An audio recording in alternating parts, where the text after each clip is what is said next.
the new lawsuit coming with Jay, the part with Jay. I go, oh shoot, like to us, black excellence, that had to be there. We getting tighter, you know what I'm saying? And united we stand, and ain't nothing. The hip-hop landscape has been hit with yet another seismic shock. And this time, the aftershocks are shaking the very foundation of music royalty. 50 Cent has once again turned the industry on its head. And this time, he's not just throwing shots. He's dropping bombshells. The target? Jay-Z. Look, when Jay signed his contract, the big one was with Beyonce. Mm-hmm. When he signed that contract, the marriage contract, he got trophies. Now those fucking trophies, trophies came rolling in, buddy. He started getting Grammys left and right, man. I mean, look, listen, if you look at his career, this guy. Wow. You're gonna let him say that? Jay was getting Grammys. He had one. Exactly. He had one. And he ain't show up. No, he has like 20 now. Oh, Lord. He had like 18 since he been down. Look, he had one, bro. Hard Knock Life.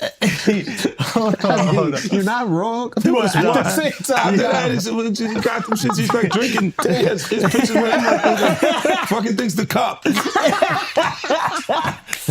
Wait a minute. So you're saying the success is derived from the marriage? I've absolutely been treated differently. The accolades. Because he's no longer viewed as what, like a street or gangster rapper. Now he's viewed as a businessman, entrepreneur, family man. And the biggest ones because of the position Beyonce's. Oh, wow. Right? You were connected to the biggest. Jay got it for the music. Jay got it for the music. No, you didn't see. He deserved those. I'm sitting there, it's like this, like Black excellence. They're sitting there like, yeah. It's the billionaire brunch. You're like, I hate you, man. unaware of anything going on here. This is the one time I'm gonna be with you niggas this year. Yeah. Come on, bro. That's crazy. That's crazy. He just looking at his watch during the whole Rock Nation, bro. Like, is it 3:30? Yeah, it's almost time to get out. What the fuck is that? Yo, I feel like I'm normal again. Get me out of here.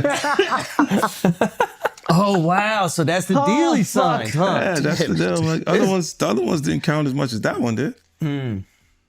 Oh, yeah, before I forget this, we talked about Jay. Proximity to Diddy. You don't think he knew anything? He's seemingly around Diddy a lot. No, that was a real suburb question. I know, right? Proximity. And the proximity. Proximity. That's the SAT hit parade word. I learned that. Jim, do you think he fucking knew all of the shit that was going on? Then I was like I don't want to incriminate myself. I know, but the way he said it, like I said, no matter how you answer that shit, you snitching. That was a narc kind of You asked the question like a fan. hey, I grew up with white people, but one thing I know is how to get a black guy in trouble. But it's a great question. Yo, just give him the Happy Meal before you ask him to snitch, bro. You said, damn, they wasn't even drinking. Speaking of, how the hell you pronounce Lechemin-Dewa. Okay. It's the King's Path. King's Path. Because I know Branson. Yeah. That's the one I pronounce. Branson. That's the Branson lifestyle. You're going to be outside. Biff, you're not worried that if you throw little and you don't throw out allegations, but like you kind of poke fun at them. You just ask questions. You're not worried that it comes back your way? The man who's long stood as the symbol of hip-hop's elite, the billionaire mogul, the cultural icon, the one fans and artists alike have called the GOAT. But 50 Cent? He just pulled back the curtain and claims that what's behind the throne isn't royalty. It's rot. Let's get into it. It all started on a random Tuesday. No warning, no teaser, no build-up. Just a sudden upload to 50 Cent's Instagram. A video clip, grainy and distorted, with the title card, The Truth About Sean Carter. Fans were stunned. The clip featured never-before-seen footage from backstage meetings in the early 2000s.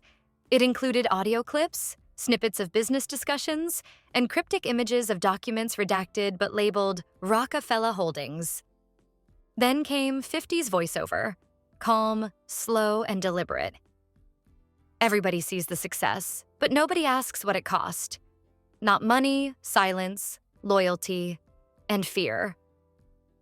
From that moment on, fans knew this wasn't just beef. Hey, bro, and I realized that later, but I'm just saying to you, I haven't seen him in a long time. That's all I said. When I hadn't seen him in a long time, and then I heard this shit, and then I looked and I saw Mufasa, I said, whoa. That's all that fucking happened, bro. You think this is at my phone? This is my phone. This is happening at real time.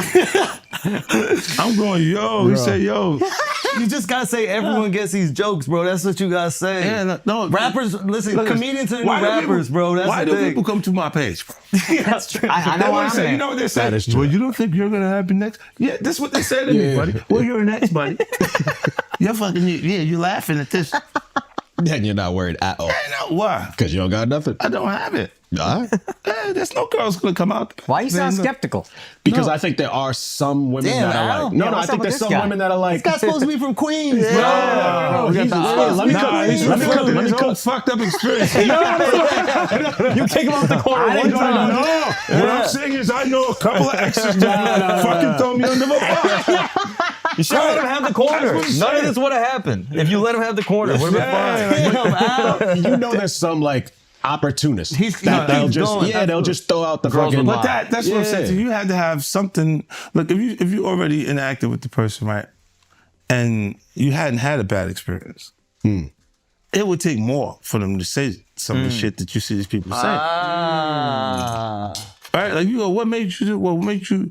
Even when things we part ways, and because a lot of times when we interact with people, they don't necessarily. They're not just having fun for tonight. They think we're bleeding into this hardcore relationship that may not materialize. Right. So I see what you're saying, where they can look and go, well, look, you met the girl in 2003. You hung out with her. You had a good time after the show with 30 girls there. You just went and y'all hung out, right? And y'all just part ways. Right? So there's no negative things between it. But she can look up at the TV now, and you've been a success since then. Feel like that's my life. I was supposed to be there. And be upset with you and say something. But will it have any merit to it? If I gotta keep that it real, woman hasn't been in my... you ain't always have the most amicable breakups. Do you remember where, I think it's your baby moms, where it's like she was kind of speaking out, and then all of a sudden the house just got burnt down. Yeah, but you know, it happens. Left eye. She burned the house down. This nigga is crazy. No, my God, he goes, wow. So I know how you feel about me now. No. He's going. He's great. So he saw me like the man. I want my block back. He go, look, I have faith in our justice system. I'm a I civilian believe now. there will be consequences connected to those behaviors and actions that this brother is talking about. Oh my goodness, man. Why is that a part of his thought process today while we're here having a good time? That's a good ass point. Look, you do have people that really, look, when you break up with them, they don't care about you anymore. Yeah. So they'll say things and you go, yeah, but it doesn't hold merit. This was something far bigger. The video went viral instantly. Within hours, it had 10 million views, and the hashtag number JZExposed began trending worldwide. In the following 24 hours, 50 Cent released what he called Part 1, Foundations. This 30-minute expose dug deep into Jay-Z's early rise, but not the narrative we've all heard. According to 50, the origin story of Jay-Z's climb from Marcy Projects to Madison Square Garden has been carefully sanitized. The expose claimed that Jay-Z's first major funding came from unnamed sources in the criminal underworld. Individuals 50 alleged are now either dead or in federal prison. The implication? Jay-Z's rise wasn't just hustler ambition, it was assisted. But 50 didn't stop there. He produced what he said were scanned copies of handwritten contracts, showing early partnerships between Rockefeller and now-defunct shell companies. He claims those companies were used to funnel illegal money into early album production, artist signings, and promotions. One document had Jay-Z's initials scrawled in pen next to a payment schedule labeled Silent Investors. After Rodney Lil Jones Jr. filed his federal lawsuit against Diddy earlier this year, in which he referenced Diddy's infamous parties as seemingly the scene of a number of the allegations he now faces, including sex trafficking, forced drugging, and compromising footage of celebrities that have been held as blackmail. Stevie J seemingly responded with a post to Instagram with the caption, "This is what a real Diddy party looks like." The video showed a number of famous faces, including Jay-Z and Beyonce, Kim Kardashian, her then-husband Kanye West, Naomi Campbell, and several others who were all together to celebrate Diddy's 50th birthday in 2019. Fast forward to 2024, 50 was asked why there have been so many silent voices when it comes to celebs speaking out about Diddy, as if they're afraid to speak up.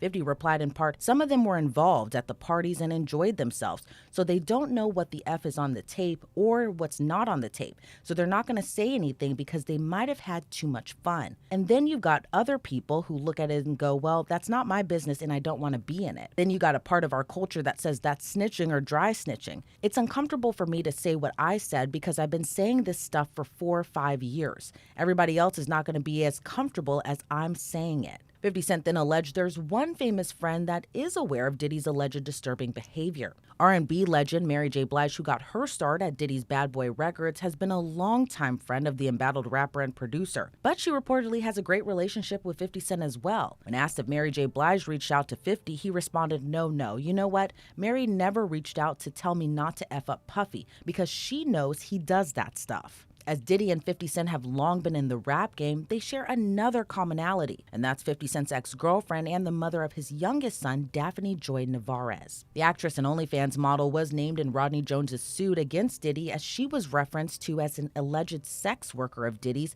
that also gets paid a monthly stipend. She has denied those allegations in a post made to social media, writing, "I am deeply hurt by the lies in Rodney Jones' lawsuit. The claim that I'm a sex worker is 100% false and character assassination.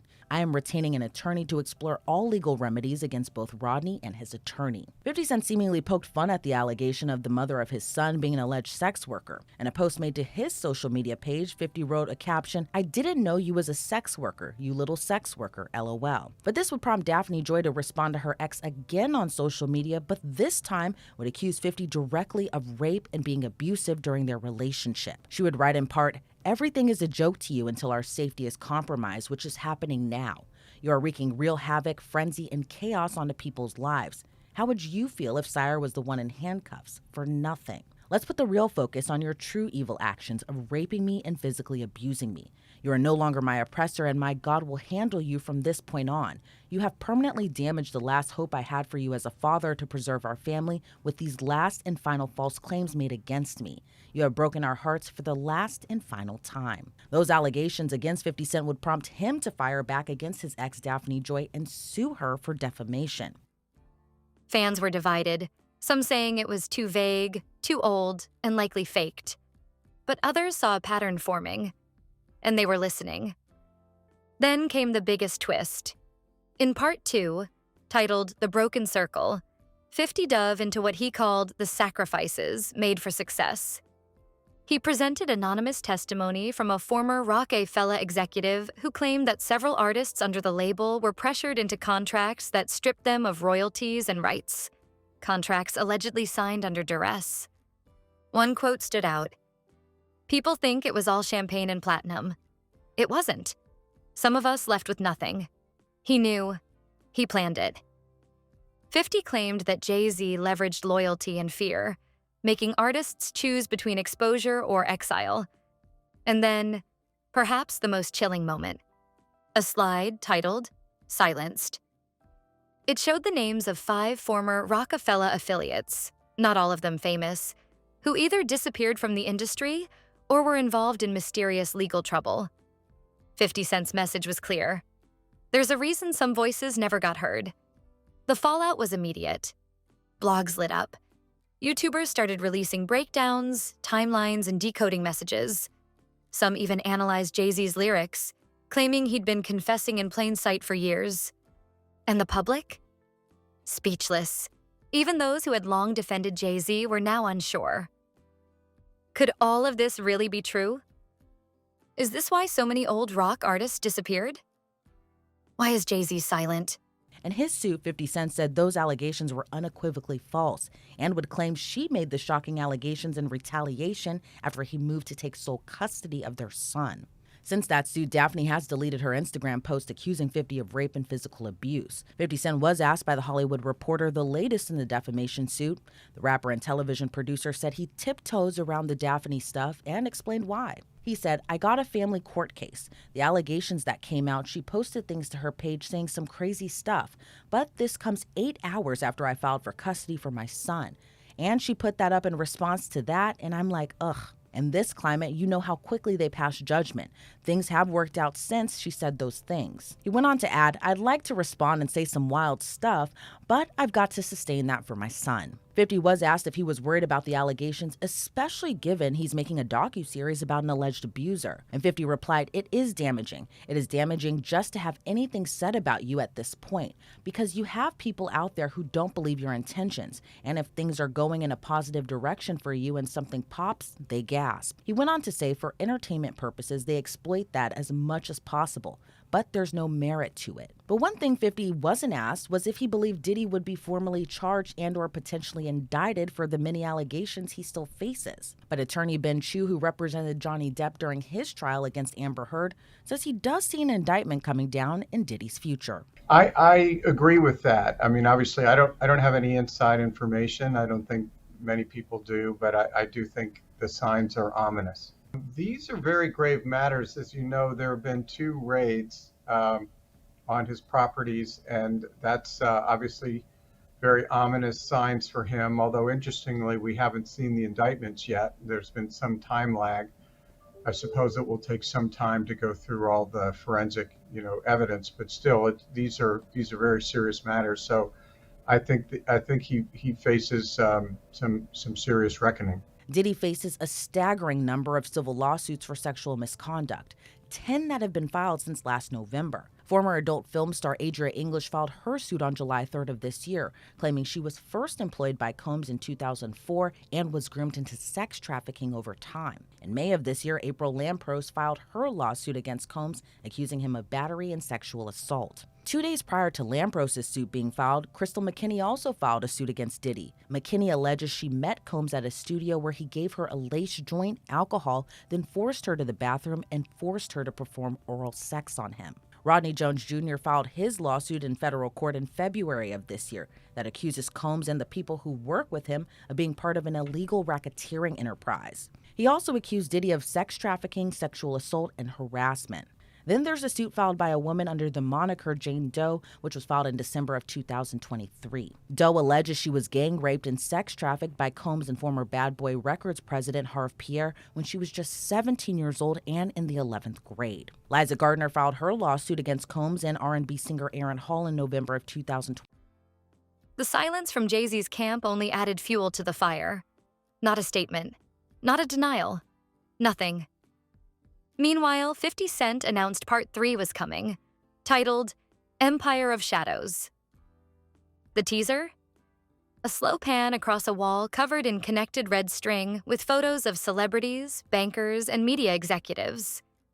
Then 50's voice. When the crown is built on secrets, what happens when you lift it? Industry insiders say Jay-Z's team is working overtime behind the scenes. Damage control, legal teams, PR warfare. But it might be too late. Because the narrative, it's already out. And fans, they've already started digging. As one tweet read, 50 didn't just throw shots. He lit the whole empire on fire. The hip-hop community is now watching closely, waiting. Will Jay-Z respond? Will others step forward? Is this the beginning of the fall of an icon? Or the greatest trick 50's ever pulled? Stay tuned, because this isn't just beef. This is war. And 50 Cent? He's not playing anymore. Part 3 dropped 2 days later. It opened with footage from an unreleased 2002 documentary about the rise of Rockefeller. The footage had been shelved for years, and 50 claimed it was because what it captured behind the scenes was too real to air. The video showed a young Jay-Z in a tense argument with a business partner, accusing him of talking too much and putting everything at risk. The context was unclear, but 50 paused the footage and said, this was about a deal they didn't want anyone to know about. Then came a screen full of offshore account numbers, international wire transfer logs, and property acquisitions through shell companies in the Bahamas, Panama, and even the Seychelles. 50 called it the Carter Network. He claimed it was an elaborate financial ecosystem built to hide, protect, and wash money that came from everything but music. He didn't call it money laundering, but he didn't have to. Fans knew what he was implying. Then came the witness, an anonymous man, voice distorted, face blurred, who said he worked in private security for one of Jay-Z's early business ventures. He claimed he saw hush money payouts firsthand, cash given to keep stories from going public, affairs, business betrayals, even threats. "You didn't cross him," the man said. "You just didn't. People disappeared. They didn't die. They just stopped talking." The final segment of Part 3 was simply titled, "The List." It showed a scroll of names, over 50, many of them faded celebrities, former collaborators, producers, writers, and insiders who once worked with Jay-Z and vanished from the spotlight. 50's message? This isn't a coincidence, it's a pattern. Reactions poured in. Some were in disbelief, calling it the most elaborate takedown attempt in hip-hop history. Others said it was long overdue, that someone with Jay-Z's reach and power needed to be held accountable. And then 50 teased. Part 4. The title? The Throne in Flames. He promised it would expose the political, corporate, and media connections Jay-Z has allegedly used to protect his empire. Sponsors are reportedly pulling out of upcoming projects. Executives from major streaming platforms are holding emergency calls. And Jay-Z? Still silent. But Beyoncé posted a cryptic message on her Instagram story. A single photo of a chessboard with one piece tipped over. Fans are losing their minds. Was it a warning? A signal? A sign of internal conflict? No one knows. But everyone's watching. 50 Cent, once dismissed as just a loud, brash provocateur, has now positioned himself as hip-hop's self-appointed truth-teller. And while some question his motives, no one can deny his impact. This isn't just rap beef. It's an industry reckoning. The final slide in Part 3 read, "Legacy is a story. I'm just making sure we tell all the chapters. The throne is shaking. The empire is cracking. And the fans, they're watching every second. Because once the truth starts coming out, there's no putting it back in the vault.